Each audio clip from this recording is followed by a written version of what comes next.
Uraho neza, nongeye kugusuhuza umukunzi wacu aho uherereye hose. Muri aka kanya ngiye kukwereka ukuntu wakwapurayinga girini kadi ukoresheje telefone yawe bitagusabye gutakaza amafaranga atari ngombwa. Hasigaye iminsi 10 gusa kugira ngo iyi gahunda isozwe.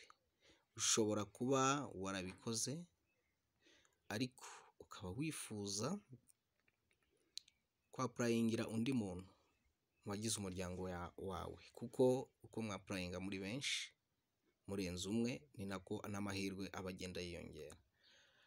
Nanone ushobora kuba warifuje kubikora ariko ikibazo cy'amafaranga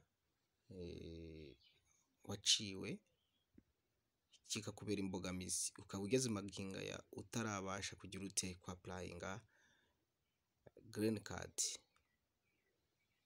Niba rero ufite icyo kibazo, ndagira ngo nkubwire ko ngiye kukwereka uburyo wakoresha warangiza ukapurayinga utabanje kujya gushaka ababigukorera.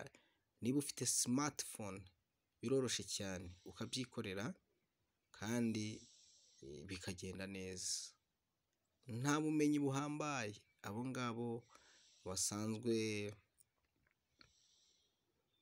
babikorera abandi bafite urenze ubwo nawe ufite. Buri wese ashobora kubyikorera kandi akabikora neza. Niyo mpamvu rero kurikira ino video maze ahasigaye urebe ukuntu wabigenza ubashe nawe kuba wakwapurayinga. Hari ubwo ushobora gusanga nawe amahirwe yawe ari hano aryamye. Ndakwibutsa gukanda subscribe kuri iyi channel rero niba ari ubwa mbere uhageze, kandi niba warabikoze ndagushimiye cyane.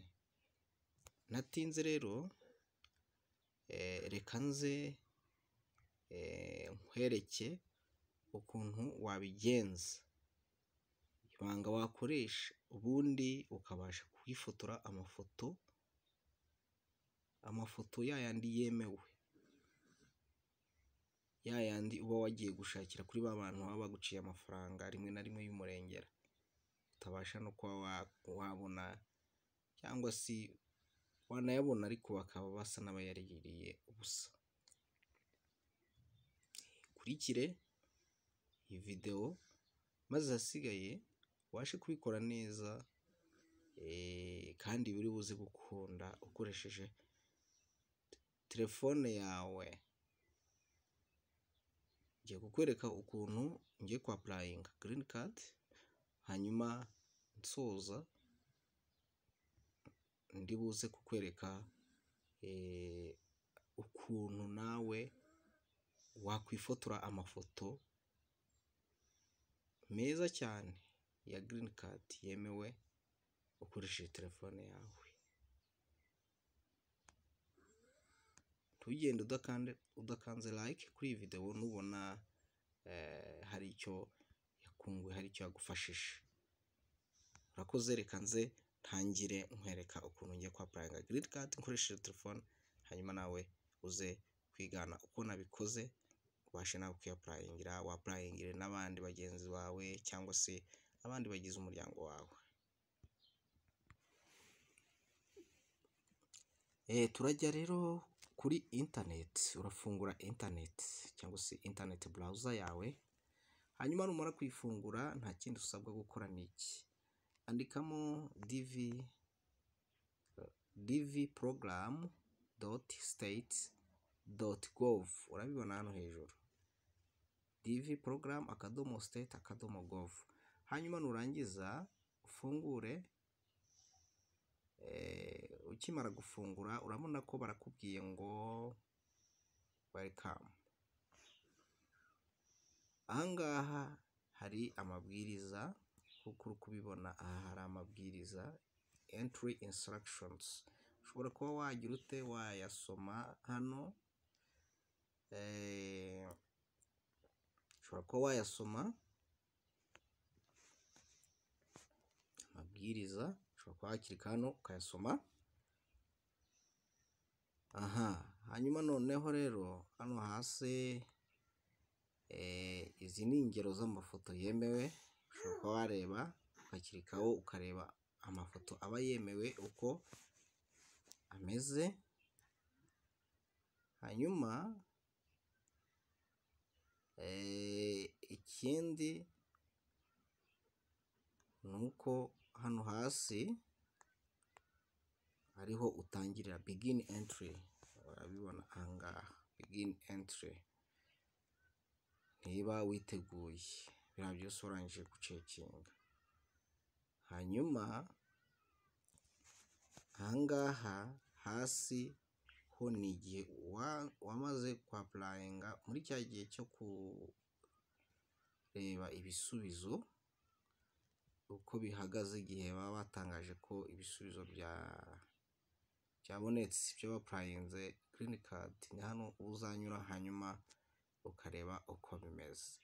So rero ahangaha ntabwo hatureba ubu ngubu, ahubwo turarebwa na hariya handitse begin entry aha hejuru. Okay, reka twisubirire inyuma noneho dutangire, nta byo gutinda. Ahangaha ku ngero z'amafoto ushobora kuba wakirika ukareba amafoto yemewe uko aba ameze.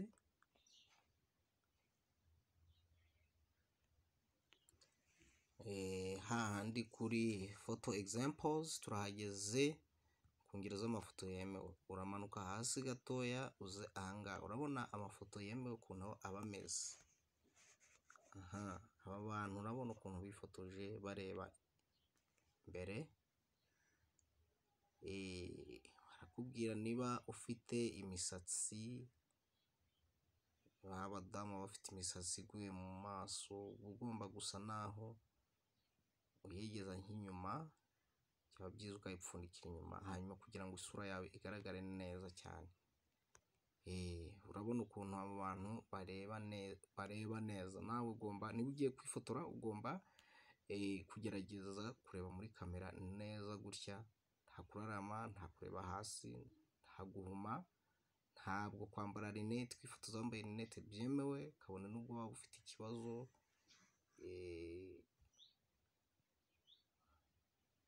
ufite ikibazo cy'amaso, ugomba usabwe kuzikuramo.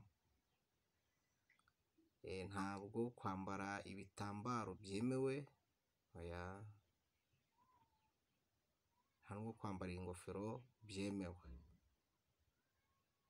Iyo ni amabwiriza uba ugomba kugira ute kumenya kugira ngo ubashe kwifotora ifoto yemewe.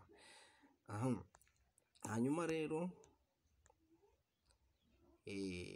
urabona indi foto ahangaha iri acceptable yemewe, urabona amatwi yombi agaragara kandi bimeze neza cyane. Okay, izi zari ingero twari turi kureba. Reka rero twisubirire hehe inyuma, dusubire inyuma hanyuma twitangirire. Turakirika hano kuri begin entry. Wibuke ko nakubwiye ko ndi buze kukwereka uburyo wakwifotora ifoto, ndabikwereka turu wakoresha ukifotora ya foto yemewe neza cyane rwose nta kibazo. So ukimara gukirika kuri begin entry rero, turaza ahangaha muri uyu mwanya uri kuwubona, turandikamo aya magambo ari hejuru hano,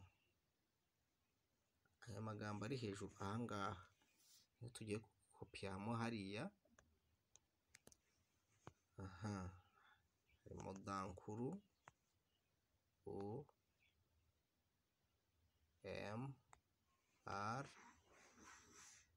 UMR8 umunani. Okay, hanyuma dukirike hano kuri submit, turakirika hano kuri submit.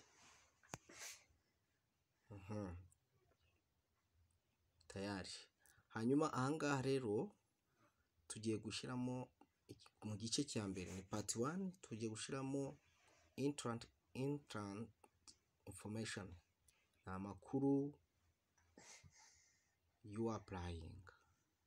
Shyiramo izina ryawe rya mbere, kanze dushyiramo izina rya mbere, okay.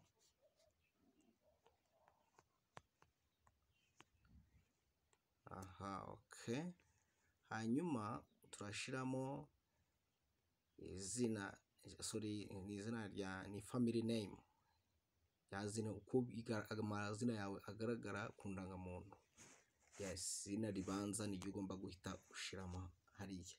Hanyuma first name nkuko mubizi ni cyo bita prenom, yazina y'amazina twita ngo n'aya makristo.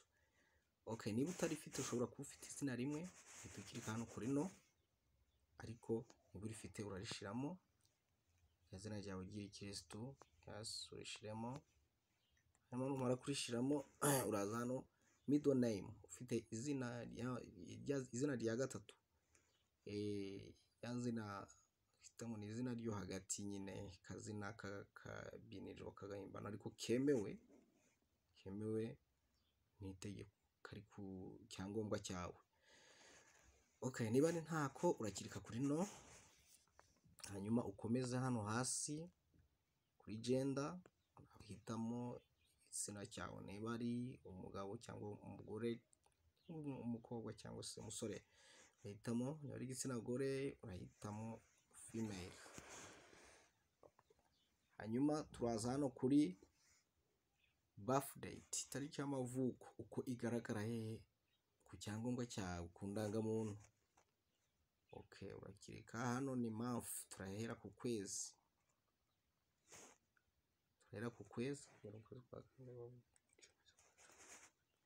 turahitamo nguyu yavutse ku itariki 12, itariki 10, hanyuma umwaka hano 1994. Hanyuma noneho aho wavukiye noneho sasa ahangaha aho wavukiye hehe, ushobora kuba waravukiye wenda tuvuge ni mu karere ka Rubavu, karere ka Muhanga, okay, cyangwa se ka Musanze, urashiramo ku karere wavukiyemo. Cyangwa se niba utazi aho wavukiye ukirika hano mo hagati kuri gutya niba utahazi. Okay, uyu nguyu rero yavukiye mu karere ka Musanze, okay, cyangwa se umujyi wa Musanze. Hanyuma urahitamo noneho hano igihugu wavukiyemo ni ikihe. Okay, igihugu wavukiyemo hano urashiramo u Rwanda, uti Rwanda. Then hano bari kukubwira country of eligibility of the DV program. Ahangaha bari kukubwira ngo your country of eligibility normally be the same as your country of birth. Uba igihugu cyemewe nyine ni igihugu n'ubundi wavukiyemo. Icyo gihugu niba waravukiye mu gihugu runaka, icyo gihugu nyine wavukiyemo ni nacyo ugomba kuza hariya, niba cyemerewe okay, niba kitemerewe please ubwo nyine. Hanyuma ahangaha rero reba aka kabazo kari hano ugasome neza. Bari kukubwira are you claiming eligibility based on the country where you were born. Ese urimo urashaka kwa applyinga igihugu, ushobora kuba uri mu gihugu runaka kitemerewe kwa applyinga green card, ariko icyo gihugu urimo atari cyo wavukiyemo. Niba urimo ura claiminga rero mu gihugu wavukiyemo niba cyemerewe, okay, urakirika kuri yes. Hanyuma if not, niba atari ko bimeze hano uraza kuza andi makuru hano rero weho rekamo yes kubera ko nta kibazo ufite, kireke kuriya. Then uza hano kuri 7 instant photograph, tugeze ku mafoto sasa. Ya mafoto afotoye, nakubwiye ngo amafoto, ifoto yawe ntugire ikibazo, ndaza kukwereka uko ugomba kwifotora ifoto nziza cyane yujuje ibisabwa. Hano kuri choose photo ahangaha ifoto tuhitemo ifoto, amafoto wifotoye,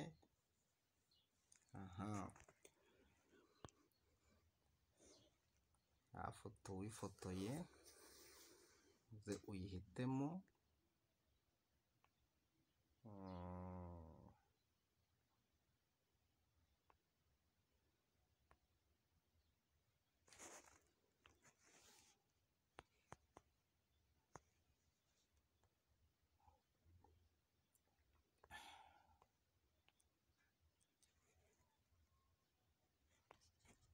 duhitamo ifoto,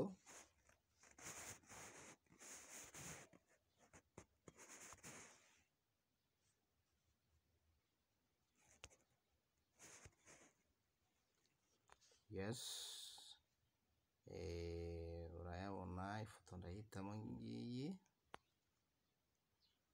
Hanyuma noneho turaza hano kuri mailing address, ahanditse optional ushobora kuba wayishiramo address cyangwa se ukaba wayireka. So turahitamo rero mailing address ya mbere.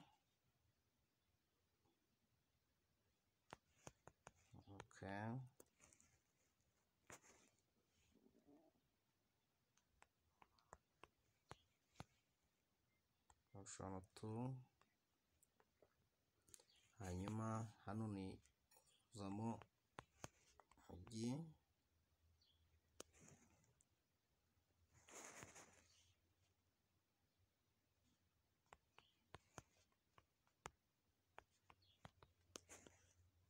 hanyuma zip code, post code or zip code. Hano ushobora kuba washiramo post code, boîte postale runaka y'ikigo kikwegereye, ushobora kuba wayishiramo cyangwa se ukayihorera, ko mu Rwanda nta zip code tugira, aho tugira dusanduku tw'iposita. Hano rero ushaka wakwikirikiraho no post code, ntacyo bitwaye. Hanyuma noneho hano urahita mu gihugu,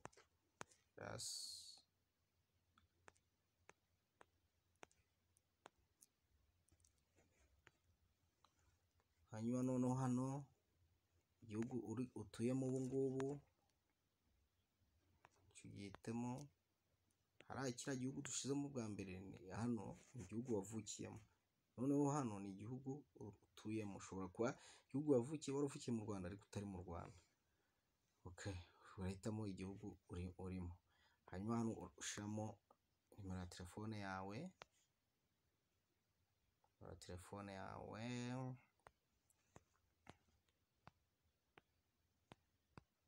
ariko nayo ni option, si ngombwa, ushobora kuba wayireka, ntacyo byaba bigutwaye. Ahantu haba hari option ni ukuvuga ngo ushobora kuba wakuzamo ayo makuru cyangwa ukayareka, nta kibazo rwose, ntacyo byaguhungabanyaho. Hanyuma hano urashiramo email nayo urayishiramo,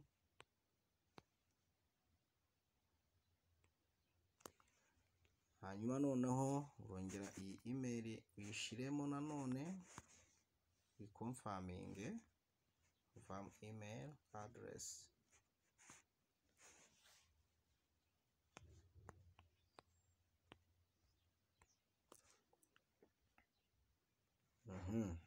Ugomba gushiramo email yawe neza, ukareba ko yanditse neza, kuko barimo barakubwira this email address will be used to provide you with additional information if you are selected. Nuba ugize amahirwe yo guhitwamo cyangwa se yo kuba wabaye selected, iyi email niyo izakoreshwa bari kugira ute, barimo baraguhereza amakuru y'inyongera cyangwa se barimo baragusaba andi makuru runaka. Rero ni byiza gushiramo email yawe usanzwe ukoresha kandi wizeye ikora, kandi ukandika neza. Hanyuma tugeze kuri 12, what is the highest level of education you have achieved as of today? Kugeza amagingo aya ni ayahe mashuri wize? Urashiraho amashuri wize nyine ku kugeza amagingo aya. Hari primary, high school, iki bitandukanye, so urahitamo nyine ajyanye nawe wize. Uyu nguyu we yarangije secondaire, high school degree, hanyuma noneho urakomeza kuri 13. What is your current marital status? Unmarried, ntabwo wari warongora. Uri single, uri married. Hano ha kabiri, married and my spouse is not a US citizen. Warashingiwe ariko ntabwo uwo mwashingiranywe ari umuturage w'umunyamerika cyemewe n'amategeko. Ubwo niba nyine ariko biri urahitamo hano ha kabiri, cyangwa se niba utarashingirwa urahitamo hambere bitewe. 3 noneho, married and my spouse is a US citizen. Wararongowe kandi wakurongoye nyine afite uruhusha nyine rwo kuba ari umuturage w'Amerika. Okay, mwaratandukanye n'uwo mwashingiranwe, widowed, warapfakaye, legally separated, mwaratandukanye byemewe n'amategeko. Okay, ubwo urahitamo nyine icyo uko ibijyanye n'uwuriwe. Hano rero uyu nguyu we, yes, ari married, na kabiri, kandi ubashakanye ntabwo ari umunyamerika. So tugeza kuri 14, number of children. Ufite abana bangahe? Bashiramo, hanyuma noneho ukirike kuri continue. Ukirika kuri continue ahangaha. So continue, yes, ukirika kuri continue.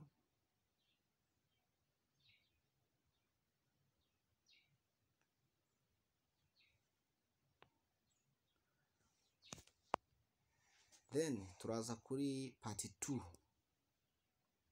Tugeze turi kuri part 1, tugeze kuri part 2, derivatives.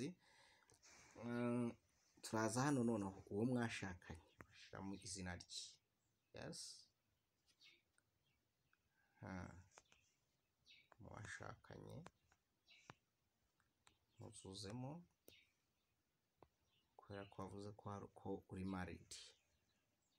Then uzamo irindi zina rye,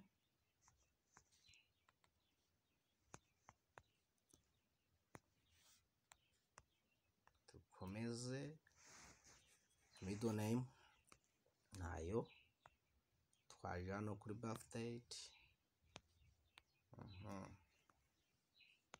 Uzuzemo igihe yavukiye, umwaka. Tuzano kuri gender, yes, naho hahitemo. City where spouse was born, uwo mwashakanye aho yavukiye. Okay. Country where spouse was born, igihugu yavukiyemo nacyo cyuzuze.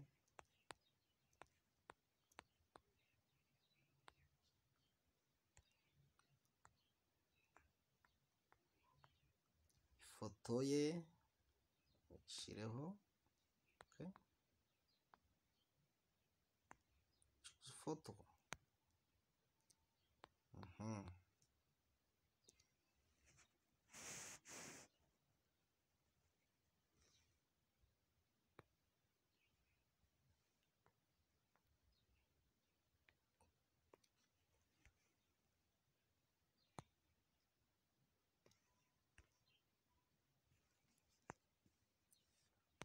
Ifoto ye.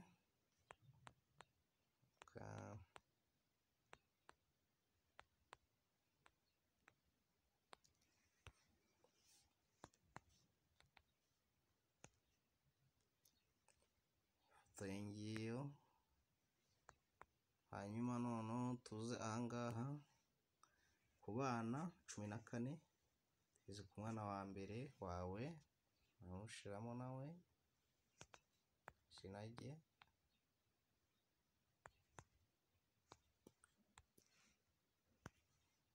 Izina rye rya Kirisitu,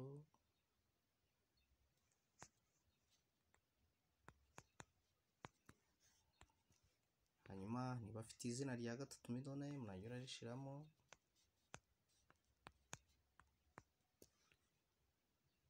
hanyuma uza ahangaha kuri igihe yavukiye,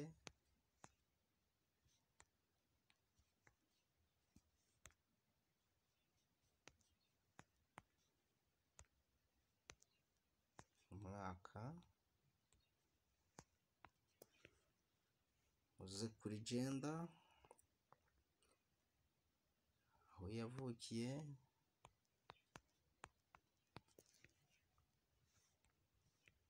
igihugu yavukiyemo.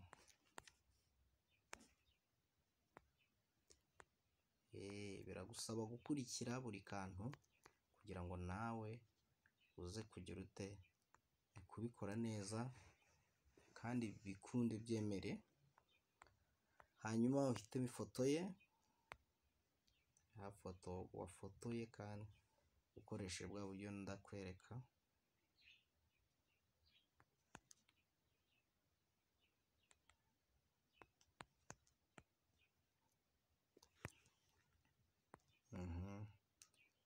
Urabona ko amafoto rwose ameze neza kandi ntawamenya ko ari telefone yafotoye kandi aremewe cyane, kuko itemewe ntishobora kujya.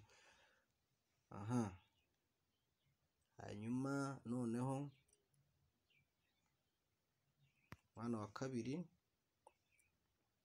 uramushiramo,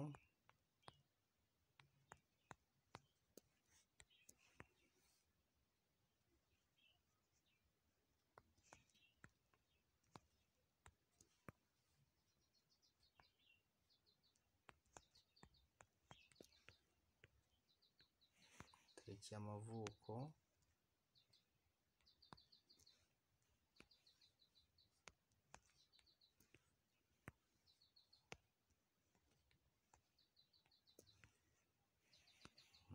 gender, aho yavukiye,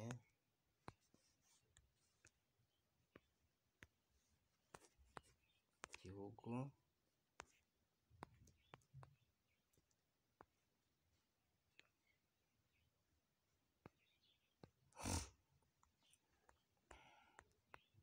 ifoto,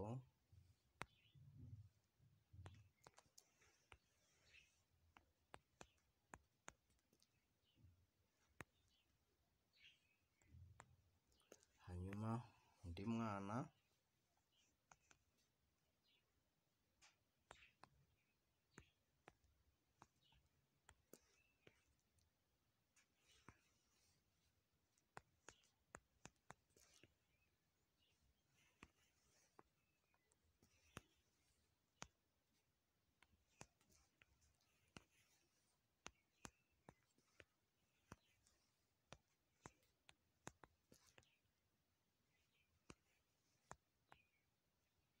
aho yavukiye,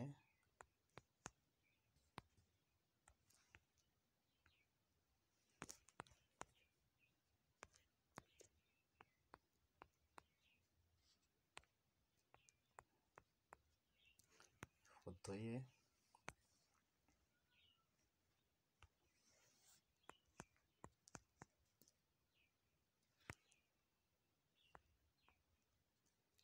hanyuma noneho ukimara kuzuzamo aya makuru uraza ukirika nanone kuri continue. Ushobora no kuba wakirika kuri go back kuri part 1 hano, ukaba wagenda niba wenda hari wumva wibeshe ukagenda ukahita uhakosora, ariko ukiritse hano kuri go back to part 1, udakiritse kuri ya buto yo gusubira inyuma, ukiritse kuri buto yo gusubira inyuma birihita gutangira bundi bushe. Hanyuma noneho ubwo turakirika hano kuri continue,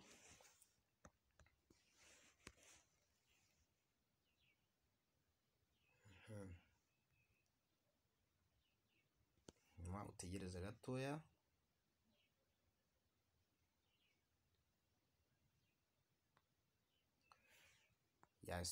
Urabona tayari amakuru wujujemo yose barayakwereka, urebe neza ko ibyo wujuje bimeze fresh nta kosa ririmo. Then nubona nta kosa ririmo, ushobora kuba usanze harimo ikosa, ukirika hano kuri go back to part 1 cyangwa kuri go back to part 2, ukahakirika ugakosora rya kosa. Niba ikosa nyine usanga mistake iri kuri part 2, urakirika kuri go back to part 2. ubwo uburyo bwo kuba wagira ute wakosora. Usanze rero nta kosa ririmo, nta kindi kiba gisigaye n'iki, ni ugukirika ahangaha kuri submit. Okay, bakirika kuri submit. Yes, ubu ngiye gukirika kuri submit rero, hanyuma ubundi nta kindi kadukirika kuri submit, uko amakuru nujujemo ni ukuri. Yes, urabona tayari bahise bambwira ngo iki DV 2025 submission confirmation entry received, ubusabe bwanjye bwakiriwe. Okay, success. Hanyuma igisigaye ni iki, ni ugutegereza, hanyuma nkazareba. None hari akantu ugomba kumenya, ngiyi icyo bita confirmation number. Iyi confirmation number ugomba kugira ute, iyi ugomba kuyibika neza cyane, kuko niyo izagufasha kugira ute kuba wareba ibisubizo, wareba status y'ubusabe bwawe uko ihagaze igihe bazaba bavuze yuko basubije. Iyi niyo confirmation number uzifashisha. Please ugomba kuyibika neza neza, ukayibika bien, ukayishyira kuri email yawe ahantu hari safe, noneho ukazayifashisha. Uraza hano kuri print, klike kuri print, hanyuma printing kano ga page bitewe na internet uraba ufite. Yes, wabikora ukagaprintinga niba internet yawe umeze neza cyane karaza. Kandi niba itameze fresh, uri kubona telefone yawe biri kugorana, ntacyo bitwaye. Icyo ukora ni iki, uraza ahangaha kuri, uraza ugakora screenshot. Screenshot irahagije, kora screenshot tayari.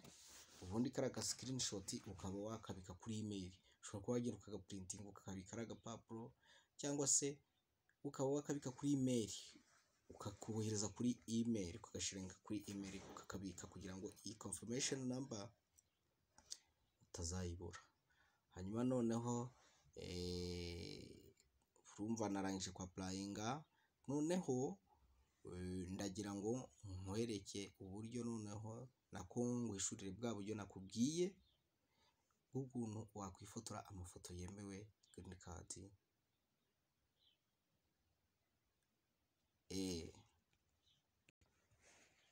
Okay, nkuko rero nari nabikubwiye, ko ndibuze kukwereka uburyo wakwifotora ukoresheje telefone yawe, uburyo wafotora abawe cyangwa se nawe ukifotora ifoto yemewe ya green card ku buryo bworoshye cyane ukoresheje telefone. Uri buze gukoresha ni link ngiye gushira muri description y'iyi video, cyangwa se reka nanjye kwereke na hano, ariko irabini no muri description ya video. Ngiyi aka ka link ukabona hano hejuru, aka kari hano hejuru. Hanyuma nta kintu usabwa no kugashira nyine mu mwanya wa search kuri internet yawe. Warangiza noneho ukagira ute, ukagakirikaho, ukagafungura.